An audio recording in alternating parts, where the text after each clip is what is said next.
నమస్తే. నవలా శీర్షిక అమావాస్య తార. రచన అత్తలూరి విజయలక్ష్మి గారు.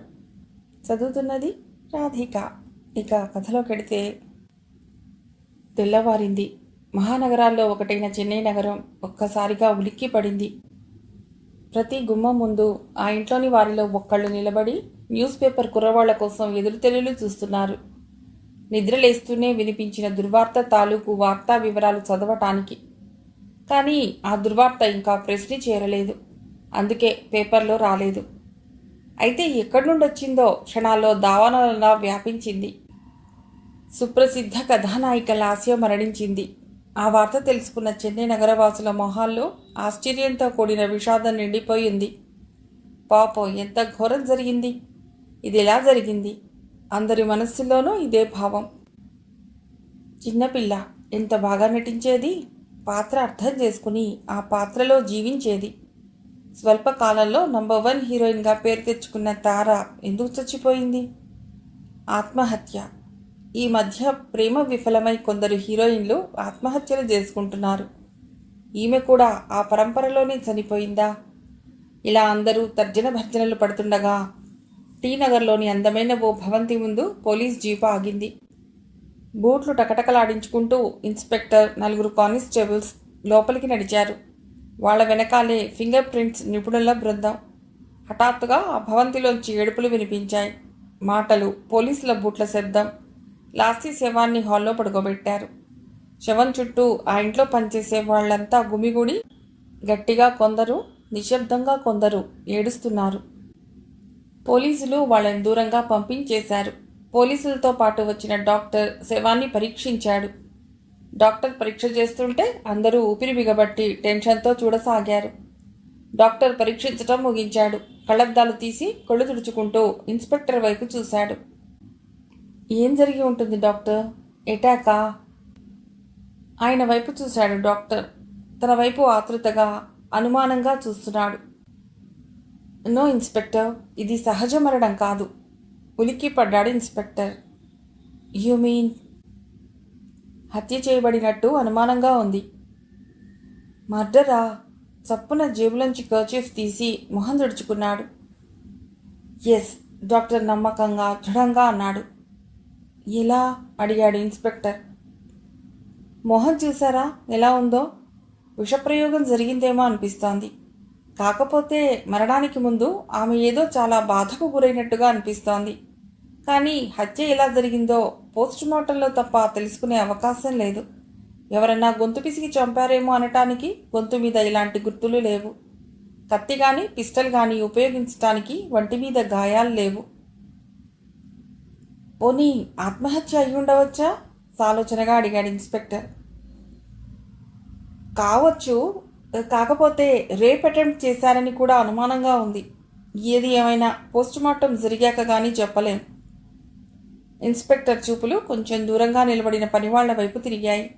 అక్కడి నుండి సోఫాలో తలపట్టుకుని కూర్చున్న డైరెక్టర్ కమ్ ప్రొడ్యూసర్ తిలక్ వైపు తిరిగాయి.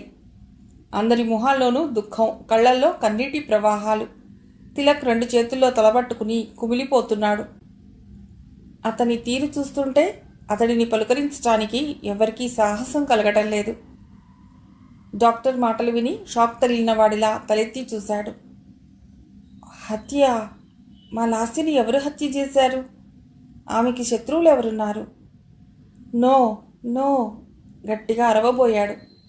కానీ మూగబోయిన గుండె స్వరం శబ్దం రాకుండా గొంతుని నొక్కేసింది. అగ్నికణాల్లా ఉన్న కళ్లతో బిత్తరపోయి చూస్తూ కూర్చున్నాడు. ఇంతలోకే 10-15 కార్లు కాంపౌండ్లో ఆగాయి.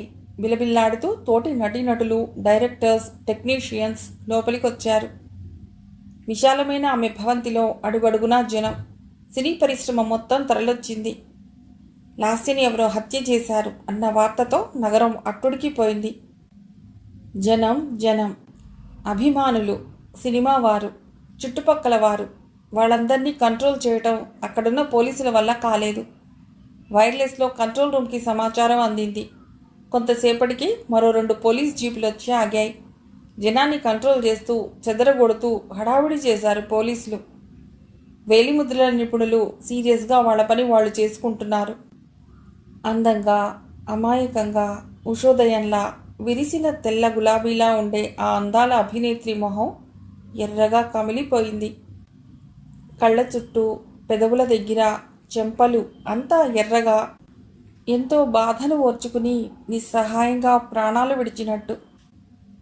అప్పటిదాకా ఆమె మరణించిందన్న షాక్తో పిచ్చివాళ్లుగా మారిన పనివాళ్లు హత్య అని తెలియడంతో అయోమయంగా ఒక్కొక్కరే వచ్చి ఆమె మొహంలోకి పరీక్షగా చూసెడుతున్నారు. ఇప్పుడు అనిపిస్తోంది ఖచ్చితంగా హత్య అన్న విషయం. కానీ ఎవరు చేశారు అన్నది తెలియటం లేదు. ఆమె డెడ్ బాడీ దగ్గరికి వస్తున్న వాళ్ళని నిలబడనీయకుండా దూరంగా తోసేస్తున్నారు పోలీసులు. నిత్యం ఆమెతో కలిసి పనిచేసే సినీ ప్రముఖులు అందరూ అక్కడే ఉన్నారు. వాళ్ళందరి మొహాలు దుఃఖభారంతో నిండిపోయి ఉన్నాయి. ఇన్స్పెక్టర్ ప్రతాప్ ఇంటరోగేషన్ ప్రారంభించాడు. ముందుగా సోఫాలో కూర్చుని అరచేతుల్లో మొహం దాచుకుని కుమిలి కుమిలి ఏడుస్తున్న తిలక్ దగ్గరకు వచ్చాడు. మిస్టర్ తిలక్. ఇన్స్పెక్టర్ పిలుపుకి తిలక్ అరచేతులు కదిలాయి. తల వంచుకుని కూర్చున్నాడు.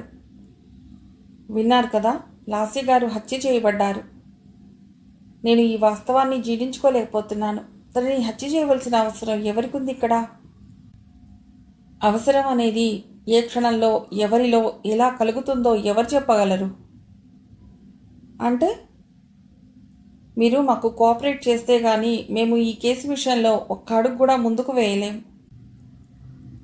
చెప్పండి, నేనేం చేయమన్నా చేస్తాను, గాద్గదికంగా అన్నాడు.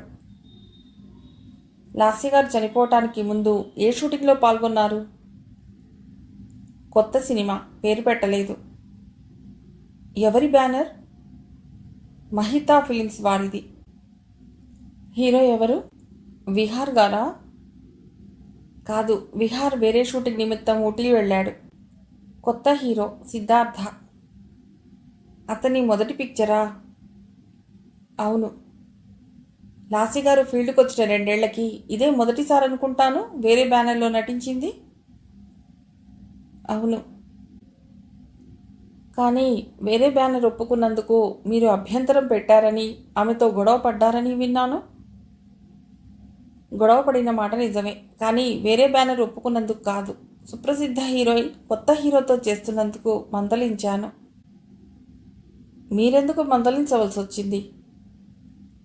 ఆమె తల్లిదండ్రులు నా మీద నమ్మకంతో లాస్య బాధ్యత నా మీద పెట్టారు. ఆమె శ్రేయస్సు చూడవలసిన వాణ్ణి. అందుకే కొన్ని విషయాల్లో నా సలహా పాటించమని ఒత్తిడి తెస్తాను. అది ఆమె మీద కోపంతో కాదు, ఆమె మంచి కోసం. మీరు ఆమెని పెళ్లి చేసుకోమని బలవంతం చేశారని విన్నాను. నేనా? తిలక్ బాధగా చూశాడు. లాస్య ఎన్నోసార్లు పెళ్లి మాట తీసుకొచ్చినా ఇప్పుడిప్పుడే పైకొస్తున్న నటివి, పెళ్లి చేసుకుంటే నీకు డిమాండ్ ఉండదు అని నేనే చెప్పాను. అలాంటిది నేనెందుకు బలవంతం చేస్తాను? పైగా ఆమెను నేను సొంత చెల్లెలిలా చూసుకుంటున్నాను. వాళ్ళ నాన్నగారు నాకు మంచి స్నేహితులు, గురుతుల్యులు. గురువుగారి కూతురు నాకు చెల్లెలు వరుస అవుతుంది, కానీ భార్య కాదు కదా. ఇన్స్పెక్టర్ ఈ మాటలకి తిలక్ కళ్ళలోకి తీక్షణంగా చూశాడు. అతని కళ్ళల్లో బాధ తప్ప ఏం కనిపించలేదు. కళ్ళు తడిగా ఉన్నాయి. ఓకే, చూడండి, ఈ కేస్ ఫైనలైజ్ అయ్యేదాకా మాకు తెలియకుండా మీరెక్కడికి వెళ్ళకూడదు. ఎక్కడికి వెళ్ళగలను? ఎక్కడికి వెళ్ళను. హంతకుడు ఎవరో వాడిని ఉరికంబం ఎక్కించేదాకా నేను నిద్రపోను. ఇన్స్పెక్టర్ లాస్య అకౌంటెంట్ నారాయణ దగ్గరికి నడిచాడు. మీ పేరు? నారాయణ. మీరు ఇక్కడ ఏం చేస్తుంటారు? మేడం గారి అకౌంట్స్ చూస్తుంటాను, ఇన్కమ్ ట్యాక్స్ చూస్తుంటాను. ఎంతకాలం అయింది మీరు ఈవిడ దగ్గర ఉద్యోగంలో చేరి? దాదాపు 2 సంవత్సరాలు అవుతోంది. అంతకుముందు ఏం చేసేవారు? ఏజీ ఆఫీస్లో ఆడిటర్గా రిటైర్ అయ్యాను. మిమ్మల్ని లాస్య గారికి పరిచయం చేసింది ఎవరు? తిలక్ గారు. ఆయన ఎలా తెలుసు మీకు? తిలక్ నా తమ్ముడి కొడుకు. మీ తమ్ముడు వాళ్ళు ఎక్కడుంటారు? తిరుపతిలో. అక్కడ నా తమ్ముడు ఎండోన్మెంట్స్లో ఎగ్జిక్యూటివ్ ఆఫీసర్గా చేస్తున్నాడు. ఐసి. లాస్య గారిని మరణించటానికి ముందు మీరు ఎప్పుడు కలిశారు? నిన్న ఉదయం 10:30కు ఆవిడ నన్ను పిలిపించారు. బ్యాంకులో బ్యాలెన్స్ ఎంత ఉందని అడిగారు. ఎంతో ఉంది? 10 లక్షలు. ఆ తర్వాత అమౌంట్స్ చెప్పగానే చాలా ఆశ్చర్యపోయారు. అంత తక్కువ ఉందేమిటి అని అడిగారు. ఆవిడిచ్చే చెక్కుల తాలూకు వివరాలన్నీ చూపించాను. ఆవిడ ఏం మాట్లాడకుండా 9 లక్షలకి చెక్కు రాసిచ్చి డ్రా చేసుకురమ్మన్నారు. గంటలో ఆ డబ్బు తెచ్చిచ్చాను. అందులోంచి నాకు 50,000 ఇచ్చారు. ఎందుకు? మా అమ్మాయి పెళ్లి కుదిరిందని కట్నం ఇవ్వాల్సి రావటం చేత అప్పు కావాలని అడిగాను. మీరు మంచి ఉద్యోగం చేసి రిటైర్ అయ్యారు కదా, మీకు డబ్బు ఇబ్బంది ఉంటుందా? నాకు 4 ఆడపిల్లలు, అందరి పెళ్ళిళ్ళు చేశాను, అందరికీ కట్నాలు ఇచ్చాను. ఈ అమ్మాయి చివరి అమ్మాయి. ఈ పెళ్లి చేస్తే బాధ్యత తీరిపోతుంది. ఐసి లాస్య గారికి ఆత్మహత్య చేసుకోవాల్సినంత సమస్య ఏముందో మీకు తెలుసా? నారాయణ పేలవంగా నవ్వాడు. నాకేం తెలుస్తుంది ఇన్స్పెక్టర్ గారు? జీతం కోసం ఆవిడ దగ్గర పనిచేస్తున్నాను. ఆమె వ్యక్తిగత విషయాలు నేనెందుకు తెలుసుకుంటాను? కోటీశ్వరుడి కూతురు. తాను సొంతంగా కొన్ని లక్షలు సంపాదించుకుంది. పేరు ప్రతిష్టలున్న ఆర్టిస్ట్. చదువుకుంది, అందం ఉంది. చిన్న చిన్న సమస్యలున్నా పరిష్కరించుకోగల సమర్థురాలు. అలాంటిది ఆ అమ్మాయి ఆత్మహత్య చేసుకుందంటే మాత్రం నమ్మలేకపోతున్నాను. అంటే హత్య కావించబడిందని అనుమానిస్తున్నారా? నారాయణ కొంచెం కంగారుగా అన్నాడు. తెలీదు, నాకేం తెలీదు. ఇన్స్పెక్టర్ అనుమానంగా ఆయన మొహంలోకి చూస్తూ అన్నాడు. ఓకే ఓకే, చూడండి, మీరు కూడా నాకు చెప్పకుండా ఎక్కడికి వెళ్ళొద్దు. ఐ మీన్ ఊరు దాటి. అలాగే. నారాయణ నీరసంగా జీవరహితంగా నడుస్తూ హాల్ బయటికి వెళ్ళి నిలబడ్డాడు. ఇన్స్పెక్టర్ పనికుర్రవాడు రాజుని దగ్గరికి పిలిచాడు. మీ అమ్మగారిని చివరిగా ఎప్పుడు చూశావు? రాజు బావురుమని ఏడవటం ప్రారంభించాడు. ఇన్స్పెక్టర్ ఎంతగా ఓదార్చడానికి ప్రయత్నించినా అతడి ఏడుపు ఆపలేదు. వెక్కి వెక్కి ఏడుస్తూ, అమ్మగారికి నేనే నా చేతులతో నూడిల్స్ తీసుకెళ్ళి పెట్టాను. నాకు అమ్మగారు కొత్త బట్టలు కొనుక్కోమని 5,000 ఇచ్చారు. అంత డబ్బు నాకెందుకు అని వద్దన్నాను. కానీ వినకుండా నా జేబులో పెట్టి మాట పూర్తి చేయకుండా వెక్కి వెక్కి ఏడవసాగాడు. అతడిని పూర్తిగా ఎడవనిచ్చి అడిగాడు ఇన్స్పెక్టర్. వినకుండా జేబులో పెట్టి ఏమన్నారు? రాజు వెక్కుతూ అన్నాడు. నీ చదువుకి కొంత డబ్బు ఫిక్స్ చేస్తాను, చేశాక పాస్బుక్ ఇస్తాను.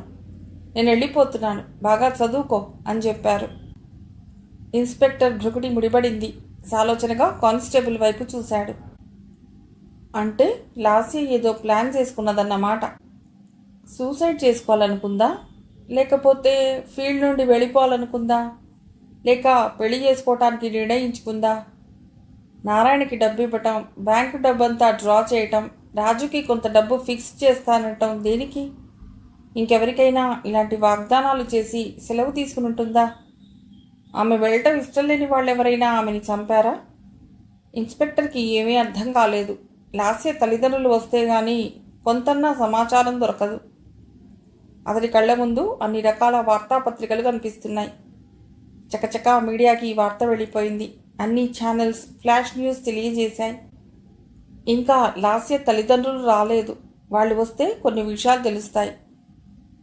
వంట మనిషి కమలమ్మని పిలిచాడు. ఆమె పూర్తిగా శోకదేవతలా ఉంది. మౌనంగా వచ్చి నిలబడింది. మీ పేరేమిటమ్మా? కమలమ్మ. ఈ ఇంట్లో ఎంతకాలం నుండి పనిచేస్తున్నారు? దాదాపు 2 ఏళ్ల నుండి. అంటే వీళ్ళంతా లాస్యతో బాటే ఇక్కడికి వచ్చారన్నమాట. తల పంకించాడు. మీరు ఆవిడతో చివరిసారిగా ఎప్పుడు మాట్లాడారు? నిన్న సాయంత్రం అమ్మగారు, ఆమె పిఏ వందన కలిసి బయటికి వెళ్ళారు. అప్పుడు సమయం ఎంత అయి ఉంటుంది? 7, 7:30.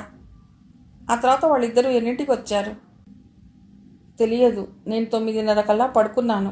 అప్పటిదాకా మాత్రం రాలేదు. అంత త్వరగా పడుకుంటారా మీరు? నేను అన్నం తినగానే మాత్రలు వేసుకోవాలి. అవి వేసుకుంటే నిద్ర వస్తుంది. అందుకు త్వరగా నిద్రపోతాను. నిద్రపోయే ముందు అమ్మగారు ఇంట్లో ఉంటే ఆమెకేం కావాలో అడిగి పడుకుంటాను. వాళ్ళిద్దరూ ఎక్కడికి వెళ్ళారు? షూటింగ్కా? తెలియదు, నేను అడగలేదు. సాధారణంగా ఈ టైంలో షూటింగ్కి వెళ్ళరు. లేటుగా వస్తారు, కానీ ఇంటి నుండి మాత్రం ఆ టైంలో వెళ్ళరు. వందన ఎప్పుడు లాస్య గారితోనే ఉంటారా? 15 రోజుల క్రితం వందనకి ఏదో కష్టం వచ్చిందని అమ్మగారింటికి తీసుకొచ్చారు. వాళ్ళిద్దరూ స్నేహంగా ఉండేవారా? అమ్మగారు అందరితో స్నేహంగా ఆప్యాయంగా ఉంటారు. వెళ్ళేటప్పుడు వాళ్ళ చేతిలో ఏదైనా వస్తువు ఉందా? అంటే సూట్ కేస్ కానీ బ్యాగ్ కానీ? లేదు. ఆవిడ చనిపోయినట్లు మీకెలా తెలుసు? రాజు రోజు ఉదయాన్నే ఆవిడకి టూత్ బ్రష్ పేస్ట్ తీసుకెళ్లి నిద్రలేపుతాడు. అది వాడి డ్యూటీ. ఈరోజు కూడా అలా వెళ్ళిన వాడు ఉన్నట్టుండి గావు కేక పెడుతూ కిందికొచ్చాడు. మేమంతా ఆ హడావుడికి పైకి వెళ్ళి చూస్తే ఆమె ఆమె గాద్గదికమైంది ఆవిడ స్వరం. మీరు చూసినప్పుడు ఆవిడ ఏ స్థితిలో ఉంది? అంటే ఒంటి మీద బట్టలు సరిగ్గా ఉన్నాయా? పక్కకి ఒత్తిగిలి పడుకుంది. ఇన్స్పెక్టర్ సాలోచనగా తల పంకించాడు. ఓకే, మీరెళ్ళండి. కమలమ్మ వెళ్ళిపోయింది కళ్ళు తుడుచుకుంటూ. ప్రతాప్ ఆలోచిస్తూ కూర్చుండిపోయాడు. ఇద్దరూ కలిసి ఎక్కడికి వెళ్ళారు? ఎప్పుడు తిరిగి వచ్చారు? లాస్య చనిపోయింది. మరి వందన ఎక్కడికి వెళ్ళింది? వందనని ఎక్కడికైనా పంపించిందా లాస్య? లేక వందనే లాస్యని నమ్మించి డబ్బు కోసం నగల కోసం ఆమెని చంపి పారిపోయిందా? డాక్టర్ అన్నట్టుగా ఆమె రేప్ చేయబడితే అంత పొందిగ్గా ఎలా పడుకుంటుంది? చటుక్కున లేచాడు. రాజుని పిలిచి అడిగాడు. లాస్య గారి బీరువా తాళం చెవులు ఎవరి దగ్గర ఉంటాయి? ఆవిడ గదిలోనే ఉంటాయి. ఇన్స్పెక్టర్ వేగంగా మెట్లెక్కి లాస్య గదిలోకి వెళ్ళాడు. గదంతా చాలా శుభ్రంగా అందంగా ఉంది. విశాలమైన బెడ్రూమ్, ఓ పక్క డబుల్ కాట్ బెడ్, నైలాన్ దోమతెర, మరో పక్క డ్రెస్సింగ్ టేబుల్, చక్కటి స్టాండ్స్, వాటి మీద ఫ్లవర్ వ్యాజ్లు, ఒక చిన్న స్టాండ్ మీద టెలిఫోన్, ఆమె మంచానికి ఆనుకుని ఉన్న బల్ల మీద కార్డ్లెస్ ఫోన్, పుస్తకాల ర్యాక్స్, సౌండ్ సిస్టమ్, గదిలో ఓ పక్క ఖరీదైన సోఫా సెట్టు, షోకేసుల నిండా ఆమె నటించిన సినిమాల్లోని వివిధ వేషాల ఫోటోలు, ఆమెకు వచ్చిన అవార్డుల తాలూకు మొమెంటోలు. అభిరుచికి అద్దం పడుతోంది గది. ఇన్స్పెక్టర్ గుమ్మంలో నిలబడే గదంతా ఓసారి పరికించాడు. మంచం మీద బెడ్షీట్ అస్తవ్యస్తంగా ఉంది. తన వెనకాలే వచ్చి నిలబడిన కానిస్టేబుల్ వైపు చూసి తాళం చేతులు వెతకండి అన్నాడు. కానిస్టేబుల్ మంచం మీద, మంచానికి ఆనుకొని ఉన్న ర్యాక్స్లో, టెలిఫోన్ స్టాండ్ వద్ద వెతికాడు. తాళం చేతులు కనిపించలేదు. యథాలాపంగా బీరువా వైపు చూసిన ఇన్స్పెక్టర్ ఉలిక్కిపడ్డాడు. బీరువా కొద్దిగా తీసి ఉంది. చటుక్కున బీరువా దగ్గరికి నడిచాడు. లోపలంతా ఖాళీగా ఉంది. కొన్ని సాదా చీరలు తప్ప ఏమీ లేవు. డబ్బు, నగలు, చెక్కు బుక్కు ఏమీ కనిపించలేదు. లాకర్ ఖాళీగా ఉంది. తిరిగి కిందికొచ్చాడు. వేలిముద్రల నిపుణులను తీసుకుని పైకి వెళ్ళాడు. బీరువా మీద, మంచం మీద, అక్కడున్న అన్ని వస్తువుల మీద ఫింగర్ ప్రింట్స్ తీయించాడు. వేలిముద్రల నిపుణులు తమ పని ముగించి వెళ్ళిపోయారు. ఇన్స్పెక్టర్ ప్రతాప్ నారాయణ్ని పిలిచాడు. ఆయన మళ్ళీ తన ఎందుకు పిలుస్తున్నాడో అర్థం కాక భయంగా వచ్చి నిల్చున్నాడు. లాస్య గారికి బ్యాంక్ లాకర్లు లేవా? 2 లాకర్లు ఉన్నాయి. తాళం చేతులు ఎవరి దగ్గర ఉన్నాయి? ఆమె దగ్గరే ఉండేవి. క్రెడిట్ కార్డులు ఏమన్నా వాడేవారా? లేదు. సరే. ఇన్స్పెక్టర్కి అనుమానం తిరిగినట్టు అనిపించింది. వందన లాస్యని హత్య చేసి ఏ అర్ధరాత్రో డబ్బు, నగలు తీసుకుని పారిపోయింది. ఎక్కడికి వెళ్ళి ఉంటుంది? అసలు ఆమె ఎక్కడి నుంచి వచ్చింది? ఆమె తల్లిదండ్రులు ఎవరు? వివాహితురాలా కాదా? ఈ విషయాలన్నీ తెలియాలంటే ఫీల్డ్లో వాళ్ళని అడగాలి. అతనికి పిచ్చి పట్టినట్టుగా ఉంది. అతి తక్కువ కాలంలో ఎంతో పైకొచ్చి నంబర్ 1గా వెలిగిపోతున్న లాస్య మరణం అతడిని కూడా కదిలించింది. ఆమె అభిమానుల్లో అతడు ఒకడు. లాస్యది సహజ సౌందర్యం. ప్రతి సినిమాలో కూడా ఎక్కువ మేకప్ లేకుండా సహజంగా నటిస్తుంది. ఎంత మంచి పేరుందా అమ్మాయికి! ఏమిటి కర్మ! పెద్ద బిజినెస్ మ్యాగ్నెట్ కూతురని చెప్పుకుంటారు. ఏదో సినిమాల మీద ఉన్న ఆసక్తితో ఈ ఫీల్డ్లోకి వచ్చింది కానీ డబ్బు కోసం కాదని కూడా విన్నాడు తను. పాపం, ఎలాంటి చావు వచ్చింది? ఎంతో పైకి రావాల్సిన నటి, మహానటి సావిత్రి, మీనాకుమారిలను మరపించే అభినయ కౌశలం ఉందామెకి. ప్రతాప్ చేతి వాచి చూసుకున్నాడు. వీళ్ళింకా రాలేదేమిటి? సోఫాలోంచి లేచి బయట కారిడార్ వైపు నడిచాడు. అతనికి అస్థిమితంగా ఉంది. కూతురు చనిపోయిందని తెలియగానే రెక్కలు కట్టుకు వాలవలసిన తల్లిదండ్రులు కబురు తెలిసిన ఇంతసేపటికి కూడా రాకపోవటంలో అర్థమేమిటి? అతడి పోలీసు బుర్ర వాళ్లను అనుమానించడానికి కూడా వెనుకాడలేదు. కోటీశ్వరుడైన కృష్ణమోహన్ వెంటనే బయలుదేరిన ఫ్లైట్ ఈ పాటికి వచ్చేసి ఉండాలి. ఫ్లైట్లో బయలుదేరలేదా? అది కాకపోతే మరోటి సాయంత్రం దాకా లేదు. అలా అయితే సాయంత్రానికి కానీ రారు వాళ్ళు. అప్పటి వరకు ఈ డెడ్ బాడీ ఇక్కడ ఎలా ఉంచటం? సినీ ఫీల్డ్లో ఉన్నవారంతా వస్తున్నారు, చూస్తున్నారు, వెడుతున్నారు.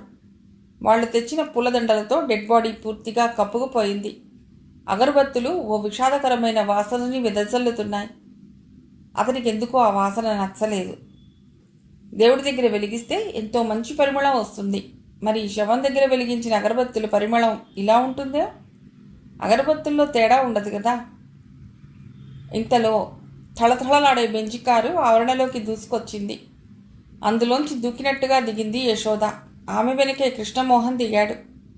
యశోద పరుగులాంటి నడకతో మెట్లెక్కి లోపలికి వచ్చింది. వస్తూనే ఏడుస్తూ పరిగెత్తుకుంటూ లాస్య శవం దగ్గరికి వచ్చింది. నా తల్లి, ఎంత పని జరిగిందే! ఇన్స్పెక్టర్, నా బిడ్డని ఎవరు చంపారు? అందరికీ ఉపకారం తప్ప అపకారం అంటూ ఎరుగని నా చిట్టి తల్లి ఎవరికి శత్రువయింది? ఎవరు చంపారు? ఎందుకు చంపారు? అంటూ పిచ్చి పిచ్చిగా అరుస్తూ పూలదండలన్నీ లాగి పారేసాగింది. కృష్ణమోహన్ తనలో తాను కుమిలిపోతూ నిలబడ్డాడు. వాళ్ళని చూడగానే తిలక్ వడివడిగా వచ్చి కృష్ణమోహన్ని పట్టుకుని బావురమన్నాడు. మీకోసమే ఎదురు చూస్తున్నాను సార్. బాడీని పోస్టుమార్టంకి పంపించాలి అన్నాడు ఇన్స్పెక్టర్. నో, నా బిడ్డని ముక్కలు చేయొద్దు. ఆత్మహత్య అయినా హత్య అయినా నా బిడ్డ ఇక లేదు, అంతే. ఈ రెండింటిలో ఏది నిజమైనా ఆ నిజం జీర్ణించుకుని బతికే శక్తి నాకు లేదు. నేను ఎంతకాలం బతుకుతానో నాకే తెలియదు. ఏదీ శాశ్వతం కాదు ఇన్స్పెక్టర్. నా బిడ్డ సుఖం, నా బిడ్డ ఆనందం ఏదీ శాశ్వతం కానప్పుడు ఈ ప్రపంచంలో ఇంకేదీ శాశ్వతం కాదు. నా కూతురు శవాన్ని నాకు ఇవ్వండి, తీసుకువెళ్ళటానికే వచ్చాను. నాకు ఈ వార్త తెలిసేటప్పటికీ తిరుపతిలో ఉన్నాం, అందుకే లేట్ అయ్యింది. అది కాదు సార్. ఇన్స్పెక్టర్ ఏదో అనబోతుంటే యశోద కెవ్వుమని అరిచింది. అందరూ ఉలిక్కిపడి ఆమె దగ్గరికి పరిగెత్తారు. యశోద లాస్యమోహన్ చేతుల్లో పట్టుకుని ఉంది. కృష్ణమోహన్ వంగి ఆమె భుజం మీద చెయ్యి వేశాడు. యశోద, రిలాక్స్, రిలాక్స్ అవ్వు. యశోద వెర్రి దానిలా చూస్తూ అంది. ఈ శవం లాస్యది కాదు. కొన్ని క్షణాల పాటు అక్కడ సూది కింద పడినా వినిపించేంత నిశ్శబ్దం ఏర్పడింది. కృష్ణమోహన్ స్థాణువులా నిలబడిపోయాడు. తిలక్ వెర్రివాడిలా పదే పదే శవం మొహం చూస్తూ పిచ్చివాళ్లా నిలబడిపోయాడు. ఇన్స్పెక్టర్ మెదడంతా బ్లాంక్ అయిపోయింది. యశోద చటుక్కున లేచి నిలబడింది. అవును, ఈ శవం నా లాస్యది కాదు. నా లాస్య బతికే ఉంది. ఎక్కడుంది? చెప్పండి, ఎక్కడుంది? ఉన్మాదిలా అరుస్తూ తిలక్ షర్ట్ పట్టుకుని ఊపసాగింది. కృష్ణమోహన్ ఆమెని వారించడానికి విశ్వ ప్రయత్నం చేయసాగాడు. ఒక్కొక్కరే వచ్చి శవాన్ని పరీక్షగా చూడసాగారు. శవం మీద ఉన్న దుస్తులు లాస్యవి. హెయిర్ స్టైల్, పొడుగు, లావు అంతా లాస్య. చేతులు, కాళ్ళు, చేతికున్న గాజులు, కాళ్లకున్న పట్టా గొలుసులు అన్నీ లాస్యే అని తెలియజేస్తున్నాయి. మొహం కొద్దిగా కమిలిపోయున్న లాస్య పోలికలు అస్పష్టంగా కనిపిస్తున్నాయి. లాస్య కాకపోవడం ఏమిటి? ఇవిడకి పిచ్చి పట్టిందా? కూతురు మరణించిందన్న వాస్తవం జీర్ణించుకోలేక ఇలా భ్రమపడుతోందా? అందరూ యశోద వైపు జాలిగా చూశారు. కృష్ణమోహన్ భార్య స్థితికి బాధపడుతూ ఆమెని బోదార్పుగా లేవనెత్తి, రిలాక్స్ అవ్వు యశోద అన్నాడు వెంట్రుకలు సవరిస్తూ. కాదండి, ఈ శవం లాస్యది కాదు. నేను దాని తల్లిని. నా కూతురి నేను గుర్తుపట్టలేనా? నాకు తెలుసు, ఎంత మాత్రం లాస్యది కాదు. ఎవరో లాస్యని కిడ్నాప్ చేశారు. అది చచ్చిపోయిందని నమ్మించడానికి ప్రయత్నిస్తున్నారు. ఈ అమ్మాయి ఎవరో ఎక్కడి నుంచి తెచ్చారో. నా కూతురు నాకు కావాలి. నా లాస్య నాకు కావాలి. ఇన్స్పెక్టర్, వెతికించండి. నా కూతురు ఎక్కడుందో వెతికించండి. ఎంత డబ్బైనా పర్వాలేదు, వెతికించండి. తిలక్ ఆమె నుండి విడిపించుకోవడానికి ప్రయత్నిస్తూ యశోదని గట్టిగా పట్టుకుని, మేడం ప్లీజ్ నా మాట వినండి అంటూ పిలవసాగాడు. అతడి స్వరం వినగానే యశోద బాగా రెచ్చిపోయి అరవసాగింది. దుర్మార్గుడా, నా బిడ్డ బతుకు ఇట్లా నాశనం చేయడానికే సినిమాలు అంటూ ప్రలోభపెట్టి తీసుకెళ్ళావు. చూడరా, నా బిడ్డ బతికేమైందో చూడు. వెళ్ళరా, నా కూతురు ఎక్కడుందో వెతుక్కురా, లేకపోతే నేను చంపేస్తాను. ఆ అరుపుకి ఏడుపుకి అందరూ మ్రాన్బడి చూడసాగారు. తిలక్ మొహం కత్తివేటుకు నెత్తురు చుక్కలేనట్టు పాలిపోయింది. నిస్సహాయంగా కృష్ణమోహన్ వైపు చూశాడు. Yashoda, please control your self. మనస్సు గట్టి చేసుకో. ఆమెని దగ్గరకు పొదుపుకుని ఓదార్చసాగాడు కృష్ణమోహన్. యశోద ఆయన గుండెల మీద వాలిపోయి ఏడుస్తూ అదే పనిగా ఆ శవం లాస్యది కాదని, లాస్య చచ్చిపోలేదని అరవసాగింది. అరిచి అరిచి కొంతసేపటికి సొమ్మసిల్లినట్టుగా కూర్చుండిపోయింది. పాపం ఈవిడ మెంటల్గా బాగా దెబ్బతిన్నది. ఒక్కగానొక్క కూతురు ఇలా అర్థాంతరంగా చనిపోవటం ఏ తల్లి మాత్రం తట్టుకోగలదు? కృష్ణమోహన్ స్వరం దుఃఖాన్ని బలవంతంగా ఆపుకుంటూ బొంగురుగా వినిపిస్తోంది. అమ్మాయిని తను చూసి చాలా రోజులైంది కదా. మేకప్ వేసుకుంటే కూడా మొహంలో మార్పు వస్తుంది, అందుకు తప్ప మరేం లేదు అన్నాడు ఆయన తిలక్తో. నో, గట్టిగా అరిచింది యశోద. నో, ఇంత మాత్రం నా కూతురు కాదు. అప్పటిదాకా యశోద వైపు జాలిగా చూస్తున్న ఇన్స్పెక్టర్ ఆమె అరుపుకి బిత్తరపోయి చూశాడు. అంత ఖచ్చితంగా చెప్తోంటే ఆలోచించకుండా ఉండలేకపోయాడు. ఈ డెడ్ బాడీ లాస్యది కాదా? మరి ఎవరిది? కొంపదీసి వందన కాదు కదా? కమలమ్మని పిలిచాడు. ఆవిడ భయంగా వచ్చింది. ఈ మొహం సరిగా పరీక్షగా చూడు, లాస్యగారేనా? ఆవిడ క్షణం కూడా ఆలస్యం చేయకుండా చెప్పింది, లాస్యగారే. ఎలా చెప్పగలరు ఖచ్చితంగా? వందనది చాలా పెద్ద జడ, లాస్యది పొట్టి జడ, ఉంగరాలు తిరిగి ఉంటుంది. చూడండి కావాలంటే. పైగా వందన మొహం మీద స్ఫోటకం మచ్చలుంటాయి. కమలమ్మ కింద కూర్చుని శవం తల ఎత్తి జడ ఎత్తి పట్టుకుని చూపించింది. నిజంగానే పొట్టి జడ, మొహం మీద స్ఫోటకం మచ్చలు లేవు. తల పంగించాడు. యశోద దగ్గరగా నడిచి అడిగాడు, మేడం, ఐడెంటిఫికేషన్ మార్క్స్ ఏమన్నా చెప్పగలరా? ఎస్, చెప్పగలను. లెఫ్ట్ బ్రెస్ట్ మీద కందిబద్దంత పుట్టుమచ్చ ఉంటుంది. ఓకే, అందరం బయటికి వెడదాం. పుట్టుమచ్చ ఉందో లేదో చూసి చెప్పండి అంటూ అక్కడున్న అందరి వైపు చూశాడు. అతడి చూపులు అర్థం చేసుకున్న వాళ్ళందరూ బయటికి నడిచారు. యశోద తలుపు వేసింది. బయట కృష్ణమోహన్ టెన్షన్ కంట్రోల్ చేసుకుంటూ నిలబడ్డాడు. అందరి మొహాల్లో టెన్షన్. నెమ్మదిగా తలుపులు తెరుచుకున్నాయి. ఆత్రంగా అడిగాడు ఇన్స్పెక్టర్, ఉందా? యశోద కొంచెం నెమ్మదిగా ఉంది అని తర్వాత దృఢంగా అన్నది. కానీ నేను మాత్రం నమ్మను. నా కూతురు ఎంత మాత్రం కాదు. పుట్టుమచ్చ ఉందా? అడిగాడు కృష్ణమోహన్. ఉంది. అయినా ఈ ప్రపంచంలో ఇంకెవరికీ అలాంటి పుట్టుమచ్చ ఉండదని ఎలా అనుకోవటం? మచ్చల సంగతి ఎలా ఉన్నా తల్లిగా స్పర్శతో చెప్పగలను. ఈ బాడీ నా కూతురు లాస్యది కాదు. కాదు, నా కూతురుని ఎవరో కిడ్నాప్ చేశారు. చెప్పండి, ఎవరు చేశారో, ఎందుకు చేశారో, ఎంత డబ్బు కావాలన్నా ఇస్తాను. నా ఆస్తి మొత్తం రాసిస్తాను. నా కూతుర్ని తెచ్చివ్వండి. హిస్టరిక్గా ఎడవసాగింది. యశోద, రిలాక్స్. కృష్ణమోహన్ గారు, పోస్ట్మార్టం అయితే కానీ ఏమీ చెప్పలేము, ఇన్స్పెక్టర్ ఖచ్చితంగా అన్నాడు. కృష్ణమోహన్ మాట్లాడలేదు. యశోద ఏడుస్తూనే ఉంది. నా కూతుర్ని వెతకండి, నాకు కూతురు కావాలి అంటూ అరుస్తోంది మధ్య మధ్య. దాదాపు 2 గంటల తర్వాత అంబులెన్స్ వచ్చింది. డెడ్ బాడీని హాస్పిటల్కి తీసుకెళ్లారు. ఇన్స్పెక్టర్, కానిస్టేబుల్స్తో పాటు తిలక్ కూడా వెళ్ళిపోయాడు. కమలమ్మ చల్లటి నీళ్లు తీసుకొచ్చి యశోద మొహం మీద చల్లింది. బలవంతంగా ఆమె చేత నీళ్లు తాగించింది. లాస్య డెడ్ బాడీ మీద ఉన్న బట్టలు DNA పరీక్షలకి పంపించారు. వేలిముద్రల నిపుణులు రిపోర్ట్స్లో శవం వంటి మీద, నడుం మీద ఒక పురుషుడి వేలిముద్రలు ఉన్నాయి. అయితే అవి అక్కడి వాళ్ళకి సంబంధించిన ఎవ్వరి వేలిముద్రలతో సరిపోలేదు. మరణించింది లాస్య కాదు అన్న యశోద మాటలు నమ్మబోయే ముందు కేసు క్లిష్టంగా మారింది. ఏది ఏమైనా మరణించింది లాస్య అయినా, వందనైనా హత్య చేసింది ఒక పురుషుడు అన్నది మాత్రం వాస్తవంగా తేలింది. ఒకవేళ లాస్య అయితే ఎవరు చంపారు? ఎందుకు చంపారు? ఎవరన్నా రేప్ చేసి చంపారా? అయితే ఎవరు? తిలక? హీరో విహారా? కాదు, అతడు అసలు ఊళ్ళోనే లేడు. కొత్త హీరోనా? అతడు సినిమా మీద ఆసక్తితో ఉత్సాహంగా వచ్చిన కొత్త కుర్రవాడు.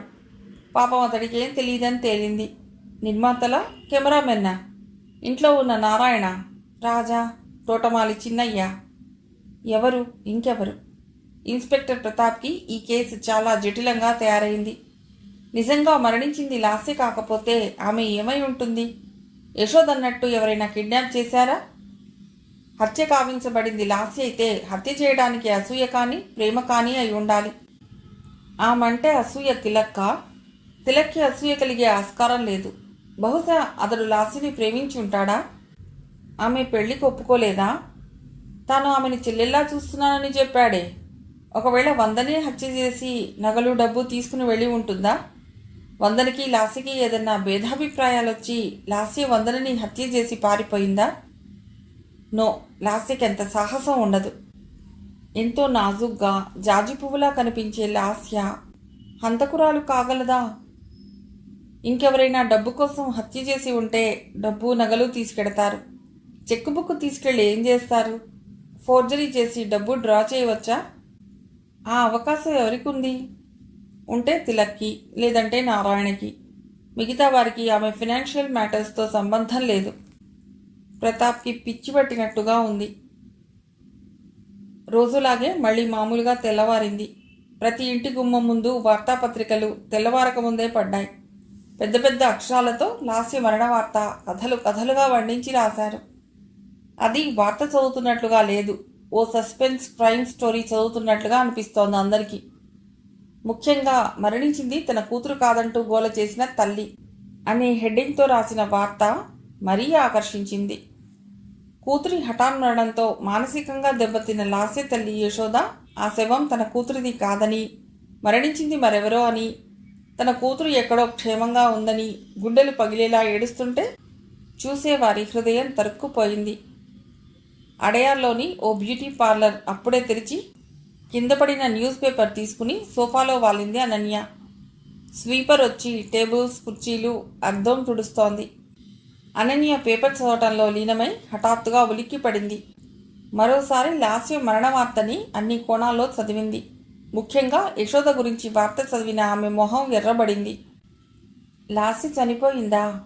నో, తన దగ్గర నుండి వెళ్ళిపోయిన 24 గంటలు కూడా గడవక ముందే లాస్య చనిపోవటం ఎలా? పాపం, ఎలా జరిగింది? లాస్య షూటింగ్కి వెడుతున్నానందే, అవుట్డోర్ షూటింగ్ అని చెప్పింది. మరి వందన ఏమైనట్టు? షూటింగ్ క్యాన్సిల్ అయ్యి ఇంటికి తిరిగి వెళ్ళిపోయిందా లాస్య? మై గాడ్, ఏమిటి దారుణం! ఈ అమ్మాయి ఆత్మహత్య చేసుకోలేదు కదా? ఆమెకి మతిపోతున్నట్టుగా అనిపించింది. రాత్రికి రాత్రి మేకప్ చేయించుకుని వెళ్ళిన వాళ్ళిద్దరూ. చటుక్కున గుర్తొచ్చింది తను చేసిన మేకప్. చనిపోయింది లాస్యేనా? మరోసారి ఆ వార్త వివరంగా చదివింది. ఒక్కగానొక్క కూతురు మరణంతో మానసికంగా కదిలిపోయిన శ్రీమతి యశోద చనిపోయింది తన కూతురు కాదని, తన కూతుర్ని ఎవరో కిడ్నాప్ చేశారని గొడవ చేయటం అక్కడున్న వారందరి హృదయాలను కదిలించింది. ఎస్, అనన్య పేపర్ టీపాయ్ మీదికి విసిరేసింది. ఆవిడ కరెక్ట్ అయి ఉంటుంది. కన్నతల్లి చనిపోయింది తన కూతురు కాదని చెప్తోందంటే ఖచ్చితంగా చనిపోయింది లాస్య కాదు. ముందు రోజు సాయంత్రం జరిగిన సంఘటన గుర్తుకొచ్చింది. ఆమె మనస్సంతా వికలమైపోయింది. లాస్య చనిపోయినా వందన చనిపోయినా తనకిద్దరూ పరిచయమే. వందన చాలా కాలంగా పరిచయం. లాస్యతో పరిచయం తక్కువే అయినా ఆమె తన అభిమాన నటి. అనన్యకి గుండె బరువెక్కినట్టు అనిపించింది. చివాల్న లేచి నిలబడింది. చకచకా ఫోన్ దగ్గరికి నడిచింది. ఆమె ఫోన్ పక్కనే ఉన్న టెలిఫోన్ డైరెక్టరీ తీసి పోలీస్ స్టేషన్ నంబర్ కోసం చూసింది. ఆమె చేతివేళ్లు చకచకా నెంబర్ తిప్పాయి. హలో, నేను. తన పేరు, బ్యూటీ పార్లర్ పేరు చెప్పింది. మీరెవరు మాట్లాడుతున్నారు సార్? అడిగింది. నేను ఇన్స్పెక్టర్ ప్రతాప్. సార్, నేను మీతో మాట్లాడాలి. ఏ విషయం? లాస్య గారి మర్డర్ గురించి. వాట్? అతడి స్వరంలో ఆశ్చర్యం, అనుమానం. ఆ మర్డర్తో మీకేం సంబంధం? చెప్తాను. ముందు నన్ను ఇప్పుడు రమ్మంటారా మీ దగ్గరకు? చెప్పండి. రండి ఇమ్మీడియట్గా. ఫోన్ డిస్కనెక్ట్ చేసి బ్యాగ్ తీసుకుని రివ్వున బయటికి వెళ్ళింది. ఏమీ చెప్పకుండా హడావుడిగా వెళ్ళిపోతున్న ఆమెకేసి పనిపిల్ల ఆశ్చర్యంగా చూస్తూ ఉండిపోయింది.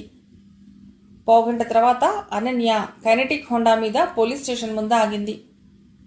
మీరేనా అనన్య? అడిగాడు ప్రతాప్. Yes sir. కూర్చోండి. అనన్య మొహానికి పట్టిన చెమట తుడుచుకుంటూ ఆయన చూపించిన కుర్చీలో కూర్చుంది. ఇన్స్పెక్టర్ ఆమె మొహం వైపే పరిశీలనగా చూస్తూ అడిగాడు. చెప్పండి. సార్, పేపర్లో లాస్య గారి మరణ వార్త చదివాను. ఒక్క విషయం చెప్పండి. లాస్య గారింట్లో ఎవరెవరు ఉన్నారు? మీకెందుకు? ఈ సంఘటనతో మీకేమిటి సంబంధం? చెప్తాను సార్, ప్లీజ్. మీకు ముఖ్యమైన విషయం చెప్పడానికి వచ్చాను. ఆ ఇంట్లో పనిచేసే వాళ్ళు ఉన్నారు. చనిపోయింది లాస్య అన్నారు. వందన ఇంట్లో ఉందా? లేదు. లేదా? ఆశ్చర్యపోతారేం, ఊరెళ్తానని చెప్పిందిట. ఊరెళ్తానని చెప్పిందా? నిజమేనా? అవునని వాళ్ళ ఇంట్లో ఉన్న వాళ్ళు చెప్పారు. నిజాలు నాకు మాత్రం ఎలా తెలుస్తాయి? సార్, చనిపోయింది లాస్య గారు కాదు. వాట్? అద్దిరిపడి చూశాడు. మీకెలా తెలుసు? నిన్న రాత్రి ఆవిడకి మేకప్ చేసింది నేనే. రాత్రి మేకప్ చేశారా? ఎందుకు చేశారు? ఎక్కడ చేశారు? ఏదో షూటింగ్ ఉందని మేకప్ కోసం మా పార్లర్కి వచ్చారు. షూటింగ్కి మేకప్ కోసం మీ దగ్గరకు రావటం ఏమిటి? ఆమెకి పర్సనల్ మేకప్ ఉమెన్ ఉందని విన్నాను. అవును, వందన నా స్నేహితురాలు. ఇద్దరూ కలిసి వచ్చారు. వందన మేకప్ ఉమెనా? పిఏ అని విన్నాను. అలా కూడా ఉంటుందేమో తెలియదు, కానీ మేకప్ ఉమెనే. నాకేం అర్థం కావటం లేదు. ప్లీజ్ సరిగ్గా చెప్పండి. అసలు వాడిద్దరూ మీ దగ్గరికి ఎన్ని గంటలకు వచ్చారు? ఏం చేశారు? ఎంతసేపు ఉన్నారు? తర్వాత ఎక్కడికి వెళ్ళారు? అయోమయంగా అడిగాడు ప్రతాప్. ఆ రాత్రి వందన లాస్య తన దగ్గరికి రావడం దగ్గర నుండి జరిగిందంతా పూసగుచ్చినట్లు చెప్పింది. వందన లాస్యలాగా మేకప్ చేయమంది, చేశాను. లాస్య రూపురేఖలు మార్చమంది, మార్చాను. వందన లాస్యలాగా మేకప్ చేయమందా? ఈ విషయం లాస్యకు తెలుసా? చెప్పానుగా, ఇద్దరూ కలిసే వచ్చారని. కానీ కానీ వందన లాస్యలాగా ఎలా ఉండగలదు? అచ్చుగుద్దినట్టుగా ఉంది. ఇది ఎలా సాధ్యం?